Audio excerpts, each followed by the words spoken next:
எதிர்க்கட்சி தலைவராக இருக்கக்கூடிய பழனிசாமி என்ன நினைச்சார்? நம்ம கூட்டணி உடையும் பிரியும் நினைச்சார். அதுக்காக என்னென்ன கதைகள் எல்லாம் உருவாக்கினார். 2024 நாடாளுமன்ற தேர்தலில் பாஜகவோட பிரிஞ்சு அது ஒரு நாடகம் நடத்தினார். என்ன காரணம்? நம்ம கூட்டணி அதெல்லாம் உடையும்னு நினைச்சாரு.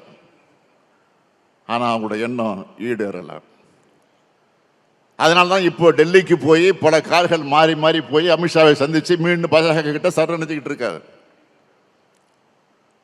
அதிமுக பாஜக கூட்டணியை அமித்ஷா அறிவிச்சப்போ ஒரு வார்த்தை கூட பேசல. பக்கத்தில் உட்கார்ந்துருக்கிறார், ஒவ்வியமா பக்கத்தில் உட்கார்ந்துருக்கிறார்.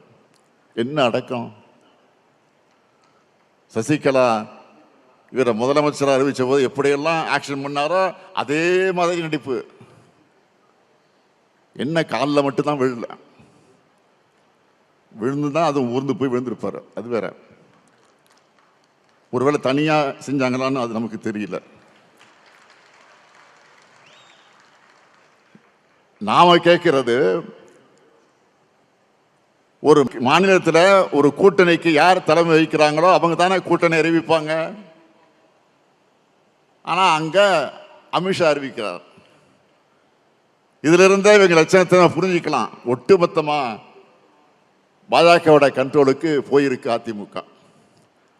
ஒட்டுமொத்தமா தமிழ்நாட்டையும் பாஜகவோட கண்ட்ரோலுக்கு கொண்டு போகத்தான் பழனிசாமி துடிக்கிறார். அதனாலதான் அமித்ஷா இங்க அடிக்கடி வர்றாரு. நான் ஏற்கனவே சொன்னதுதான், மீண்டும் உறுதியோடு சொல்றேன், எந்த ஷா வந்தாலும் தமிழ்நாட்டை ஆள முடியாது. டெல்லிக்கு தமிழ்நாடு எப்பவுமே அவுட் ஆஃப் கண்ட்ரோல் தான். இதை மக்கள் கிட்ட நாம எடுத்துக்கிட்டு போகணும். பாஜக கூட்டணி ஆட்சி வந்தா தமிழ்நாட்டை என்ன பண்ணுவாங்கன்னு சொல்லணும். மத கலவரங்களை உண்டு பண்ணுவாங்க, சாதி கலவரங்களை தூண்டுவாங்க, மக்களை எல்லா வகையிலும் பிளவுபடுத்துவாங்க, நம்ம பசங்களை படிக்க விட மாட்டாங்க, பிற்போக்கு தனங்கள் எல்லாம்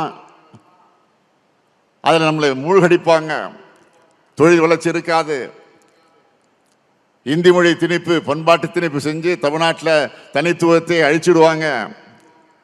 இதெல்லாம் மக்கள்கிட்ட எடுத்து சொல்லணும். அது மட்டும் இல்லை, புதுசா சிலர் நாங்க தான் மாற்றுன்னு இளைஞர்களை ஏமாத்த அவங்களும் ஒரு பக்கம் வராங்க. அவங்களுக்கு நாம் பதிலடி தரணும். பிளே ஸ்டோர் மற்றும் ஆப் ஸ்டோரில் இருந்து பாலிமர் செயலியை QR கோடு மூலம் பதிவிறக்கம் செய்யுங்கள். செய்திகளை உடனுக்குடன் பெறுங்கள்.